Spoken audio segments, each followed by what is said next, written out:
Bonsoir à tous, vous êtes sur France 3 Picardie, édition largement consacrée au passage de la flamme olympique dans le département de l'Aisne. Vous la voyez, elle arrive pas loin d'Émilie Monchon. On va le rejoindre tout de suite. Bonsoir Émilie. Bonsoir Delphine, bonsoir à tous. On est donc en direct de Saint-Quentin sur la place du marché et vous le voyez, la flamme vient d'arriver devant ce chaudron. Émilie Machu, la dernière relayeuse championne du monde de K1, c'est du kickboxing, est en train de savourer ce moment. Elle est en train de profiter du public, un public qui est venu nombreux aujourd'hui à Saint-Quentin à applaudir, voir ce passage de la flamme. C'est un moment forcément exceptionnel, un moment unique dans une vie. On la voit, elle savoure vraiment parce que c'est un moment exceptionnel pour une sportive. Pour elle, c'est un peu d'ailleurs une surprise de la voir devant ce chaudron. Émilie Machu n'est pas forcément connue du grand public. On aurait pu penser à d'autres sportifs. Mais voilà, c'est bien elle qui est devant ce chaudron et qui s'apprête à l'allumer dans quelques minutes. Alors forcément, elle prend son temps. Elle marche tranquillement. Elle a le temps de savourer ces instants. On est avec Francis Moreau qui a porté cette flamme tout à l'heure dans les rues de Saint-Quentin, médaillé d'or olympique en 1996 sur la poursuite par équipe. Francis, ce moment-là, vous l'avez vécu, il est comment? Qu'est-ce qu'elle peut ressentir en ce moment? Bon, je pense que dans sa tête, ça défile et elle est jeune. Je ne veux pas dire que sa vie elle défile, mais c'est un moment immense parce que moi, je l'ai ressenti encore aujourd'hui quand on avait été champion olympique. C'est quand même avec le public et l'Olympia. Et ça, on ressent des moments de joie. J'imagine elle doit avoir des membres de sa famille aussi, c'est ça qui touche? Sa famille, ses amis, puis elle est pas loin de Saint-Quentin, je crois qu'elle est de Ternier. Et pour elle, faire ça chez elle aujourd'hui, c'est grandiose. On va lui laisser le temps d'allumer ce chaudron, c'est imminent, ça va bientôt arriver. On va savourer cet instant. C'est le moment où Émilie Machu va pouvoir allumer le chaudron. On va vivre cet instant en direct. Un moment forcément plein d'émotions. Tout le monde tremble dans le public.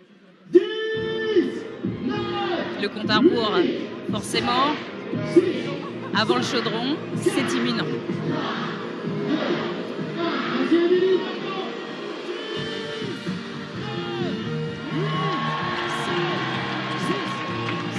Et ça y est, Émilie Machu vient d'allumer ce chaudron. Un moment magique dans la vie d'une sportive, un moment magique même pour tout le public, parce que cette flamme olympique, on ne la voit quasiment jamais sur notre territoire, encore moins ici en Picardie. Francis Moreau, vous avez vécu cet instant il y a quelques minutes entre une médaille olympique et porter la flamme. C'est quoi la différence? Il y a une grosse différence. Je pense que porter la flamme, c'est une joie, ça va donner de la joie aux gens. Être champion olympique, c'est pour un sportif de haut niveau ou n'importe quel sportif, avoir une médaille d'or, c'est grandiose. Je crois qu'on a touché le plafond. Et vivre ces Jeux olympiques à Paris, est-ce que vous auriez aimé vous en tant que sportif? Non. Pourquoi? Non, parce que je sais pas, parce que j'aurais aimé quand j'ai fait Atlanta-Sydney, c'était dans un autre continent et bon, c'est super à Paris, mais en étant sportif, je pense que j'aurais moins aimé que ce soit à l'étranger. Mais c'est quand même un engouement assez particulier. Vous avez déjà vu Saint-Quentin comme ça? Non. Comme ça, avec les gens joyeux, des sourires, puis faire des signes.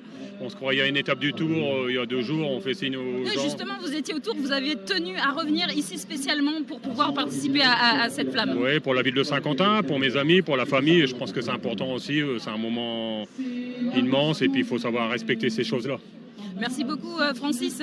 Alors Émilie Machu est encore sur le podium, on la recevra tout à l'heure, mais pour l'instant je vous propose de remonter un petit peu le fil de cette journée. On était à Axo-Plage au milieu de la journée, près de Laon, dans le lac de Monumteuil, un endroit où il s'est passé pas mal de choses avec 3000 enfants des centres de loisirs qui ont pu profiter de ce passage de la flamme encadré par des associations locales, parce que oui, le passage de la flamme c'est aussi les associations locales. Je vous propose de regarder ce reportage de Léna Malval et Mathieu Maillet. Ils dansent pour faire venir la flamme. 3000 enfants venus de tout le département, mais pas seulement. En tête de cortège, des danseurs aguerris. Vous êtes bien appliqués. C'est vrai, j'essaye. J'essaie. Pour la flamme, c'est le plus important. On est super contents parce que nous, la danse, c'est toutes les danses. C'est country, c'est la danse de salon, c'est les danses de couple. Et de se retrouver dans cette ferveur de sport et de jeu, on est hyper contents. Puis c'est la flamme qui a fait son show. Arrivée grandiose sur un bateau dragon, piloté par 18 guerrières. Dragon Ladies, de personnes qui ont été opérées d'un cancer du sein.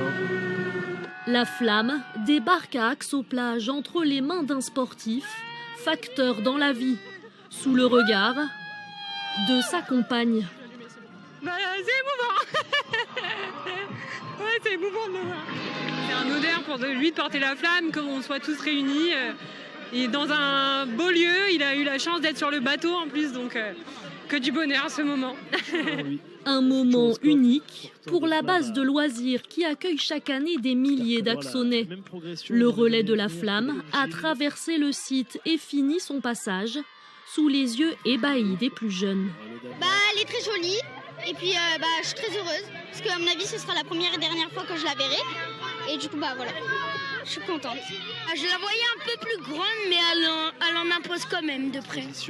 Un instant qui restera gravé dans la mémoire de ces enfants et des dizaines d'associations mobilisées aujourd'hui pour faire briller la flamme. Américain, mais presque, avec le flag football, c'est un dérivé du foot américain. Alors, la flamme, elle a traversé 7 villes aujourd'hui, de Château-Thierry à Saint-Quentin, où nous sommes aujourd'hui, avec des porteurs plus ou moins connus et des porteurs pas forcément de la région.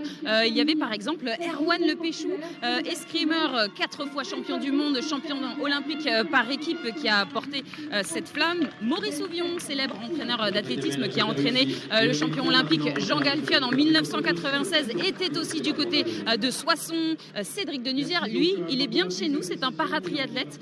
Il sera aux Jeux paralympiques cet été. Et puis Didier Richard, autre athlète paralympique, qui sera lui du côté du tir à la carabine et qui sera sélectionné pour les Jeux. On est avec quelqu'un qui n'est pas sélectionné pour les Jeux, mais qui est quand même un nom connu de la région. Il n'est pas sélectionné parce qu'il est à la retraite. Cafétien Gomis, ancien sauteur en longueur. Bonsoir. Bonsoir à tous. Vous avez été le premier relayeur à Saint-Quentin. C'est un honneur. Oui, c'est vrai que c'est un honneur de pouvoir lancer ce relais et cette belle journée sur Saint-Quentin. Qu'est-ce qu'on ressent quand on prend cette flamme en premier dans les rues de Saint-Quentin, dans les rues de sa ville, avec tout ce public autour ? Déjà, ça nous renvoie à un rêve de jeunesse, celui de participer au JO. J'ai eu la chance, le privilège d'y participer 2 fois. Et hasard du calendrier, aujourd'hui, ça fait 20 ans tout pile que je me suis qualifié pour mes premiers JO à Athènes. Donc c'est un bel anniversaire. C'est un très bel anniversaire. On le voit sur la plupart des porteurs de flammes, c'est un sourire immense. Comment on explique ce sourire ? En fait, c'est un sourire immense parce que je pense qu'on renvoie le sourire que le public nous envoie. Et c'est vrai que tout au long de ces 200 mètres, il y a l'enthousiasme du public qui est frappant, et forcément ça nous donne la banane et on savoure encore plus le moment. Et alors vous, c'était quoi votre tactique ? Vous avez plutôt couru, marché ? Qu'est-ce que vous avez voulu faire pour pouvoir profiter au maximum de ce relais ? Déjà, avant de partir, ayant l'honneur de lancer, je me suis fait un petit kiff, c'est de demander la claque, comme je le faisais à l'époque. Voilà, comme je le faisais à l'époque au moment de me lancer. Et moi, j'ai d'abord un petit peu marché, et par la suite, j'ai trotté, mais vraiment doucement. Faut pas se blesser. Faut pas se blesser, il faut surtout profiter du moment. Et qu'est-ce que vous allez retenir justement de ce moment ? Le public, franchement, comment ce public s'est amassé pour vivre ce moment historique, parce que je ne sais pas si tout le monde se rend vraiment compte qu'on vit un moment historique. La dernière fois que la flamme pour les Jeux Olympiques d'été était en France, c'était il y a 100 ans. Elle est passée en 1992 aussi pour les Jeux d'hiver, mais ici en Picardie... Non mais voilà, j'ai dit pour les Jeux d'été. Et c'est vrai que c'est un moment historique. Et j'espère que ce moment donnera aux plus jeunes l'envie de se dépasser et de participer un jour à des Jeux Olympiques. Merci beaucoup Cafétien et bravo encore pour ce relais. On va continuer à retourner le fil de la journée avec cette fois-ci un lieu historique. La flamme était du côté de Villers-Cotterêts, au niveau de la cité de la francophonie à Villers-Cotterêts, et avec des invités de marque. Il y avait la ministre des Sports Amélie Oudéa-Castéra et également des ambassadeurs venus d'autres pays. Je vous propose de regarder ce sujet tourné par Nargis El Asraoui et Mathieu Mailly. Un torche-kiss empreint de symbole, celui du passage de relais entre la République démocratique du Congo, organisateur des Jeux de la francophonie 2023, et l'Arménie, prochain hôte de cette compétition. Représenter l'Afrique, c'est un rêve de tous les sportifs. L'émotion, c'était vraiment, je ne sais pas comment je peux dire, mais c'était waouh, d'avoir plusieurs gens comme ça, d'avoir m'applaudir, chanter, crier, Arnold. Donc c'était pour moi très heureux. Le Congo, je pense, si ce n'est pas le plus grand pays francophone, ça en fait partie, ça c'est la première des choses. Et la deuxième des choses de la francophonie, c'est la langue française nous unit d'une certaine façon et c'est assez important. Sur place, de nombreux officiels et comme invité d'honneur, la ministre des Sports démissionnaire Amélie Oudéa-Castéra. Malgré l'agitation politique, elle l'assure, la préparation des Jeux ne sera pas impactée. On se prépare avec énormément de sérieux, on est vraiment à la tâche. Les équipes ici, mais aussi donc localement, mais aussi au cœur du gouvernement, sont centrées sur ce qu'il leur revient de faire pour qu'on ait l'organisation la plus irréprochable possible, qu'on livre un grand événement pour les Français qui les rendra fiers et puis donner du bonheur au monde entier. Une chose est sûre, avec ce relais symbolique, le château de Villers-Cotterêts s'est une fois de plus imposé comme l'ambassadeur de la langue française aux yeux du monde francophone. Et alors ce passage de la flamme, ce sont, on l'a vu, des porteurs célèbres, ou enfin plus ou moins connus, des sportifs dont on connaît le nom, mais il y a également des gens un petit peu plus anonymes, mais qui ont un parcours hors du commun. Nous avons rencontré deux des porteurs qui ont porté la flamme aujourd'hui. Sophie Picard et Antoine Roignier les ont rencontrés. Je vous propose de regarder le reportage. Voilà, ça y est, on est prêt. Inespéré, ces médailles pour celle qui revient de loin après un grave accident de voiture. En fauteuil roulant, on lui avait annoncé qu'elle ne remarcherait plus. Ça a été un très long combat de 8 ans et demi pour tout réapprendre après mon accident. Marcher, parler, utiliser mes mains. Quand on me voit, on ne peut pas voir les dommages qui ont été créés à mon cerveau et à mon corps depuis l'accident et tous les déficits que j'ai. Sans cet accident, en 2015, elle n'aurait jamais pratiqué un sport de haut niveau. C'est la rééducation pas après pas qui l'a fait se surpasser jusqu'au titre de championne de France de paratriathlon en 2022. C'est un très beau symbole parce que je vais courir au pied de la ville qui m'a accueillie en détresse complète juste après mon accident. Si en portant cette flamme, je donne l'envie à des femmes de pratiquer un sport ou des personnes en situation de handicap de se remettre au sport, j'ai tout gagné. Lui, son métier, c'est d'éteindre les flammes. Il a accepté une mission de chef d'équipe au Canada pour des incendies gigantesques l'été dernier. Il a fallu s'adapter dans un premier temps parce qu'ils n'ont pas le même matériel que nous. Ensuite, les étendues. C'était quand même des étendues énormes qu'on ne rencontre pas en France, clairement. Les incendies là-bas correspondent à un quart de la France brûlée. Et très difficile physiquement. 2 semaines pleines à travailler, 100 jours de repos. S'il n'attend aucune reconnaissance en portant secours à autrui, porter la flamme à l'an lui fait chaud au cœur. On se dit que dans une vie, porter la flamme olympique, très sincèrement, je pensais pas que ça m'arriverait un jour. Je n'y ai jamais pensé. Tout simplement, donc forcément, il y a forcément de la fierté et de la joie. Un moment de grâce aujourd'hui à Laon, même si la flamme, il la porte en eux dans la vie de tous les jours. Alors cette torche, elle a traversé tout le département de l'Aisne et elle est là, juste à côté de nous, avec Madame la maire Frédérique Magaret, la maire de Saint-Quentin. Bonsoir. Elle est lourde, cette torche? Elle est lourde, elle est belle, elle est le symbole de la cohésion, elle est le symbole des valeurs de l'olympisme et des gens qui se donnent à fond pour leur discipline, parce que sportif de haut niveau, c'est extrêmement dur. Et donc, c'est le symbole de tout le travail qu'ils font aussi. C'était important d'accueillir cette flamme à Saint-Quentin aujourd'hui? Ça a été un formidable moment de cohésion pour la population, une très belle fête partout dans la ville. On ne regrette pas, on a fait plaisir aux familles, aux enfants, il y avait plein d'étoiles dans les yeux et vraiment on en est très heureux. C'est un coût, cette flamme, est-ce que ce coût vaut l'investissement?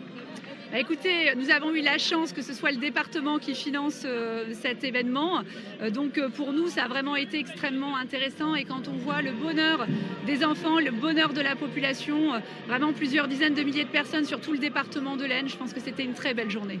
Et puis cette flamme, elle est passée à Saint-Quentin, elle est placée en centre-ville, mais elle est passée aussi dans plusieurs quartiers de la ville. C'était aussi ça, le but de la partager avec tous les habitants?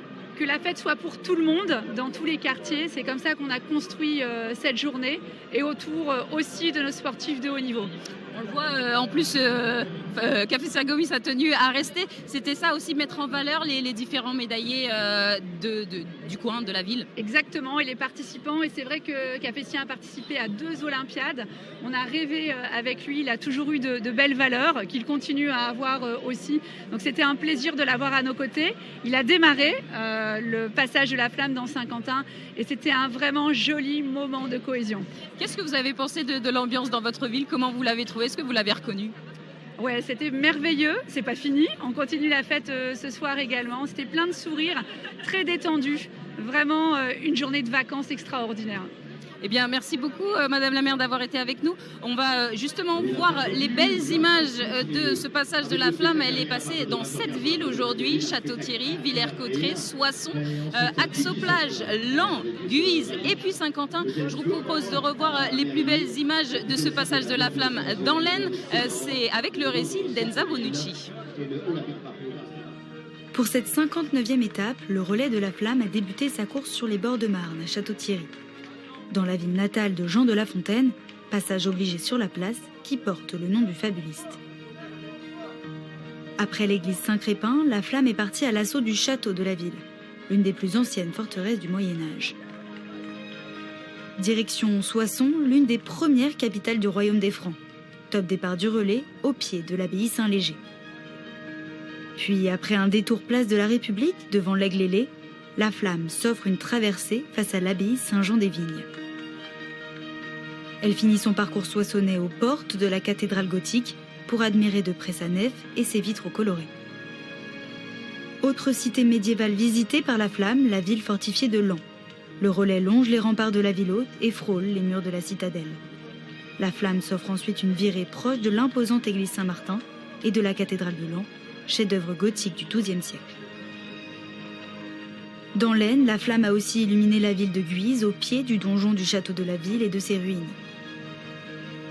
Direction le familistère de la ville, ancienne cité ouvrière devenue musée, pour ensuite passer sous les yeux de son créateur, Jean-Baptiste Gaudin. La flamme terminera son parcours en terre picarde demain, avec un dernier passage dans l'Oise.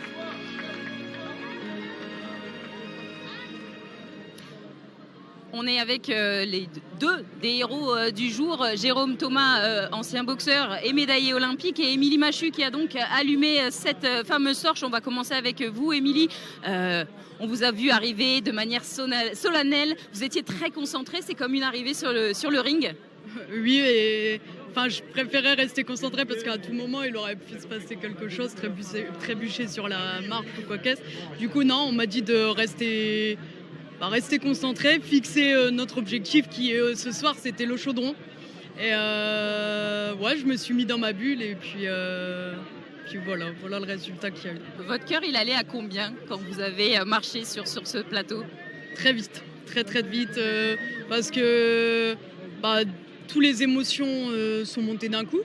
Sur tout le long du trajet, il n'y avait rien et arriver devant, c'est vrai que c'est impressionnant, il y a la foule. Après, c'est pas forcément la foule qui me gêne, c'est c'est l'objectif en fait, il est énorme, c'est important, surtout pour nous sportifs. Comme je disais tout à l'heure, je le ferai plus jamais, malheureusement. Et franchement, c'était quelque chose d'extraordinaire. Vous avez été surprise d'avoir été désignée dernière relayeuse de ce relais ? Oui, très. Franchement, au départ, j'ai pas compris. Je me suis dit, il y a peut-être un petit problème, tout ça. Et puis après, j'en ai discuté avec mon entraîneur, avec le président de mon club, et on sait aussi le pourquoi du comment ça a été choisi. Et on était contents, fiers. Qu'est-ce qui a été récompensé selon vous ? Toutes nos heures d'entraînement, de recherche, tout ça. Tout le temps passé à la salle, parce que, comme on dit, la théorie d'Eddie Miller, nous, on l'a respectée et on a même été au-delà pour arriver au but qu'on a souhaité, c'est-à-dire le championnat du monde. C'est une expérience qui restera inoubliable. Vous connaissez un petit peu sa discipline, même si ce n'est pas tout à fait la même. Vous, c'est de la boxe classique, boxe anglaise. Jérôme Thomas, vous avez aussi porté la flamme aujourd'hui dans un relais collectif avec vos frères, notamment Cyril et Guillaume Frénois. C'était comment ? En fait, les relais de la flamme qui représentent une fédération, c'est une première historique, parce que ça n'a jamais existé avant dans les Jeux Olympiques. Donc c'était une fierté, en plus la boxe, les frères, la famille. Donc pour moi, c'était vraiment symbolique. Un peu comme une finalité. Oui, on vous sentait concentré, vous avez fait des petits gestes de boxe. Vous aviez préparé un petit peu ce relais ? Pas du tout, c'est pour cacher l'émotion. On fait le clown, c'est ce que je fais de mieux. Donc, mais non, c'était vraiment un bon moment. Et je pense que ce soir, quand je vais regarder les images, ça va me faire un passement au cœur parce que derrière, il y a toute une histoire, quoi. Oui, justement, quand on tient cette flamme devant des millièmes, des centaines de personnes, qu'est-ce qu'on ressent ? Franchement, de la fierté. Tu es à Saint-Quentin, dans ta ville. Tout le monde m'a encouragé du temps des Jeux Olympiques. Aujourd'hui, 20 ans après, c'est un petit peu moins mon merci à moi avec la flamme de récompenser tous ceux qui m'ont supporté. Vous êtes passé par des moments difficiles, vous l'avez confié. Est-ce que justement porter cette flamme aujourd'hui, ça permet un petit peu de remonter la pente ? Je pense que c'est déjà une première récompense. Est-ce que si j'avais encore été malade, je serais là ce soir ? Ça, on ne sait pas, on ne saura jamais. Mais le principal, c'est que je suis là. Vous avez été sur un ring olympique. Aujourd'hui, vous portez la flamme. Vous imaginiez ça il y a 20 ans ? Pas du tout. Déjà d'aller aux Jeux Olympiques, c'est impossible. Alors d'y aller 3 fois, de récupérer 2 médailles. Puis aujourd'hui, comme je dis, la boucle est bouclée pour le coup. Voilà. J'ai porté la flamme. Et alors pour ces Jeux Olympiques de Paris 2024, qu'est-ce que vous allez faire ? On va aller à la boxe pour une cérémonie que j'ai pas le droit de raconter. Donc voilà. C'est confidentiel, mais vous en parlez quand même. J'en parle déjà parce que j'ai envie. Puis je vais emmener les enfants de Saint-Quentin regarder les Jeux Olympiques, l'aviron, le tennis, voilà. C'est ça aussi, les Jeux Olympiques, c'est le partage. C'est le partage, voilà. Comme aujourd'hui, que le chaudron soit allumé par Émilie. Voilà, moi, c'est pas une surprise parce que les Jeux Olympiques, c'est rassembler. Et c'est ce qui se passe ce soir, voilà. C'est ce qu'on va retenir, le partage et cette image très émouvante tout à l'heure de l'allumage du chaudron par Émilie Machu. Voilà, c'est terminé pour aujourd'hui à Saint-Quentin. Mais demain, ce sera au tour de l'Oise d'allumer son chaudron et de porter sa flamme. Merci Émilie de nous avoir fait vivre ce relais de la flamme dans l'Aisne avec l'allumage du chaudron à Saint-Quentin. En attendant, pour demain, vous allez le voir sur ces images signées Nicolas Corcel. L'heure est au préparatif du côté de la sécurité à Beauvais pour le relais de la flamme, le chef-lieu de l'Oise qui accueillera le chaudron en fin de journée. Et vous pouvez retrouver dès maintenant le parcours précis et les horaires sur notre site internet hdf.france3.fr. Départ dès 9h20 dans la cité impériale à Compiègne. Le relais de la flamme passera aussi par Ourscan, Chantilly, Breteuil, Creil et Gerberoy. Et on va tout de suite aller à Chantilly, à la rencontre de 2 personnes qui porteront la flamme demain et qui représenteront le monde hippique. Yves Bien-Aimé, le créateur du musée vivant du cheval, et Sophie Chouette, femme jockey à la renommée internationale. Enza Benouki et Aurélien Barège. Le soleil se lève à peine au centre d'entraînement de Chantilly. Sophie Chouette est déjà en selle. À 31 ans, Elle fait partie des 20 porteurs de la flamme olympique à Chantilly. Parmi tous les porteurs en France, elle est l'unique jockey. Quand j'ai su que j'en faisais partie, j'étais super heureuse. 10 ans de carrière sur Chantilly, 82 victoires. Sophie Chouette fait partie des jockeys les plus confirmés dans un milieu souvent bouché pour les femmes. Quand on est une femme, déjà physiquement c'est difficile de se mettre au niveau d'un homme parce qu'on est quand même en dessous. Après, on essaye de techniquement essayer d'arriver au même niveau et puis de montrer qu'on est capable aussi bien qu'un homme d'arriver à monter de belles courses. Si les courses hippiques ne font pas partie des sports olympiques, son entraîneur se dit fier de voir la discipline mise en lumière par Sophie. C'est très bien, je trouve que les jockeys soient représentés parce qu'on n'en parle pas assez, mais c'est des grands sportifs aussi. Il n'y a qu'à voir comment ils sont bâtis, les athlètes qui sont, le rythme qu'on leur demande. Des jockeys, ils montent des fois 7-8 courses dans la journée, voire plus. Autre porteur de flamme sélectionné, Yves Bien-Aimé. À la tête des porteurs, il représente lui aussi le monde hippique. Alors pour la flamme, je dois faire 250 mètres sur l'hippodrome, la ligne droite. Pour que ça soit qu'il y ait un petit mouvement, je vais faire ce pas au pas espagnol ou pas d'école. Porter la flamme ici, à Chantilly, c'est pour lui la reconnaissance d'un parcours consacré à cette ville. Sa fierté, c'est le réaménagement des grandes écuries qu'il a transformé en musée vivant du cheval et en lieu de spectacle. Ça va faire bientôt 50 ans qu'on est dans les grandes écuries. On a pris un truc, elle était à l'abandon. On en a fait un lieu de prestige. On l'a fait vivre. C'est pour l'histoire. Au départ de l'hippodrome, la flamme passera le 18 juillet devant les grandes écuries pour terminer son parcours devant le château de Chantilly. Une petite idée pour occuper les enfants pendant les vacances maintenant. Une forêt urbaine vient d'être installée en plein centre-ville d'Amiens. Une manière de sensibiliser petits et grands à la biodiversité. Marie Soyer et Antoine Roignet. Elle est sortie de terre en une nuit. À Amiens, cette forêt urbaine a pris racine sur le parvis de l'hôtel de ville pour tout l'été. De quoi ravir habitants et touristes. C'est très joli, c'est parfumé, ça rajoute un petit peu de verdure au centre-ville, c'est sympathique. Je trouve que c'est très joli. On s'est arrêté pour regarder car ça a attiré notre attention. C'est vraiment très bien. Du 17 juillet au 28 août, 150 arbres, 80 arbustes et plus de 600 plantes sont exposés en centre-ville. À l'origine du projet, la municipalité d'Amiens. L'importance de la forêt dans la ville. Un îlot de fraîcheur, ça permet de montrer à quel point les arbres permettent d'apporter de la fraîcheur en ville, permettent d'apporter un lieu de vie sympa. Et puis aussi, ça permet de réintroduire de la nature en ville, et à la fois des végétaux, mais à la fois aussi des animaux, parce que vous verrez dans quelques jours, vous verrez de nouveau des oiseaux, vous verrez de nouveau des insectes qui viendront occuper cet espace.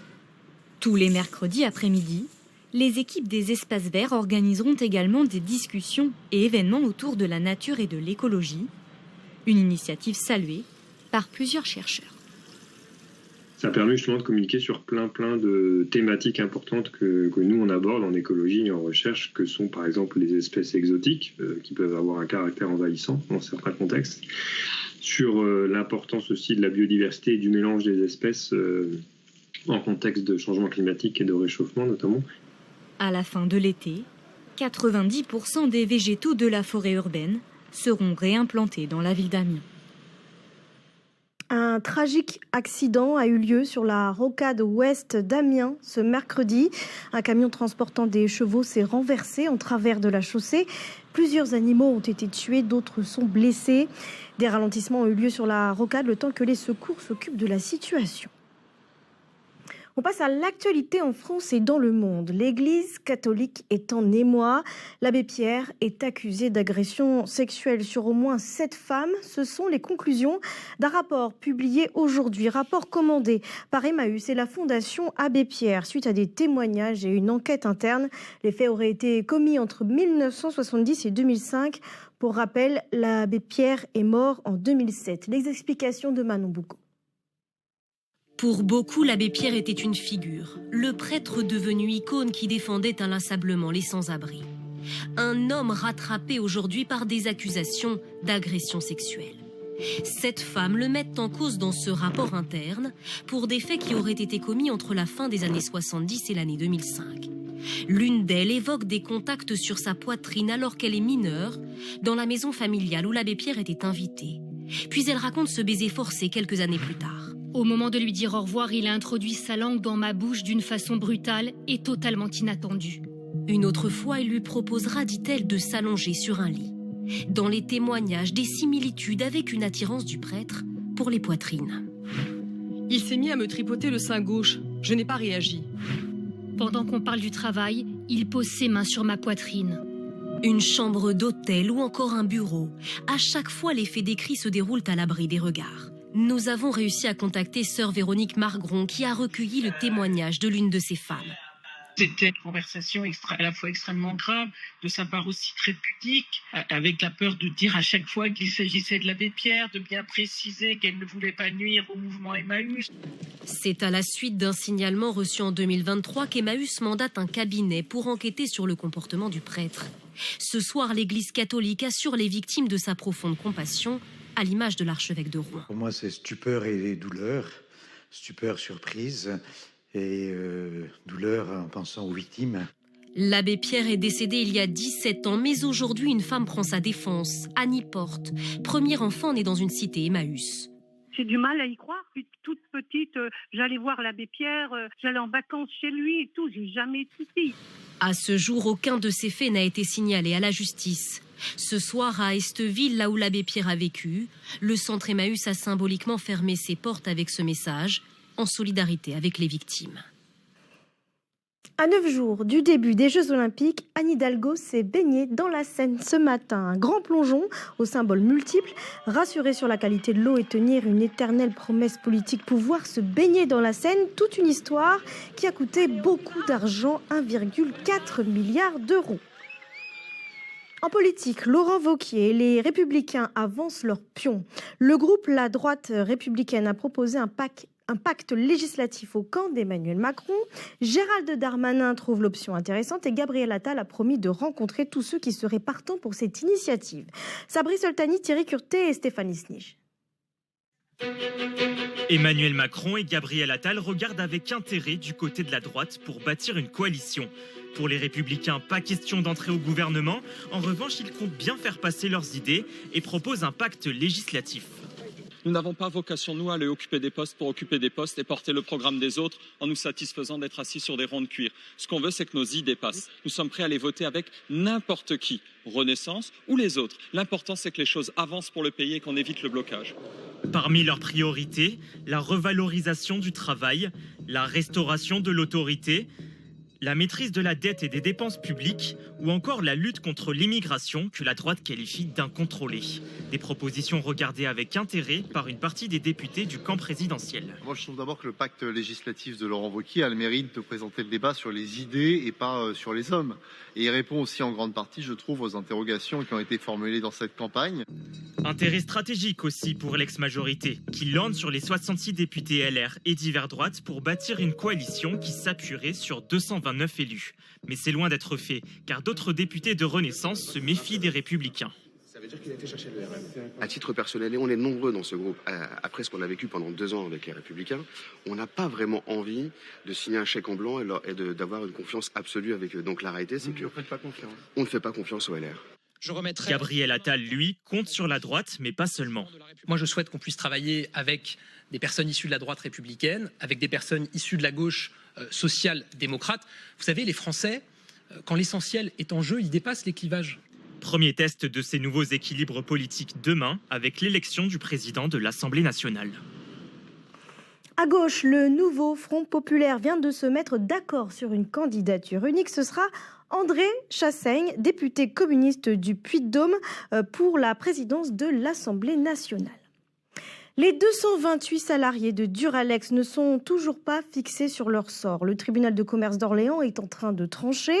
Connu dans le monde entier pour sa vaisselle réputée incassable, la célèbre verrerie installée dans le Loiret avait été mise en redressement judiciaire en avril dernier. Olivier Poncelet. De nombreux salariés sont venus devant le tribunal de commerce d'Orléans où se joue leur avenir et celui de Duralex. Ce matin encore, à l'embauche, tous ont bien conscience que le travail pourrait s'arrêter du jour au lendemain. Le moral ces derniers temps, il n'est pas au top. L'atelier de conditionnement, par exemple, serait un des premiers à être supprimé. On met en boîte, on met en carton, on expédie, on filme, voilà. Tout ça, c'est notre quotidien et on veut que ça dure, on veut que ça continue. Il n'y a pas de raison, on y croit. Depuis 1945, on fabrique en France ces fameux verres. Aujourd'hui, il en existe de toutes les couleurs, mais à l'origine, ce qui plaît aux consommateurs, c'est la robustesse de cette vaisselle en verre.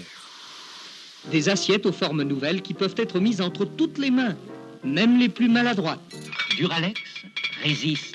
Résistante au choc, la vaisselle Duralex séduit les cantines scolaires et des générations d'écoliers ont cherché au fond de leur bol leur âge. Moi j'ai 19 ans. En réalité, le numéro de la machine d'où est sorti chaque élément. La marque fait partie de la mémoire collective et à la chapelle Saint-Mémin, où est installée l'usine, chacun y est attaché. C'est le patrimoine de la région, c'est des emplois. Puis c'était un site remarquable sur la commune de La Chapelle. Sur les tables des restaurateurs locaux, on ne trouve que du Duralex et les clients sont souvent des salariés de l'usine. C'est des clients que je peux servir plusieurs fois par semaine, différents services. Donc ils représentent vraiment un bon chiffre d'affaires. J'espère encore les servir plusieurs années dans mon restaurant. L'usine a compté jusqu'à 1500 salariés du temps de sa splendeur dans les années 70. Elle n'en compte plus que 228 aujourd'hui. Notre journal touche à sa fin. Il y a quelques instants, on a vécu l'allumage du chaudron à Saint-Quentin avec la championne du monde de kickboxing, Émilie Machu, qui a mis le point final de cette journée. On va se quitter avec les plus belles images de la journée, la flamme, dans le département de l'Aisne. Bonne soirée.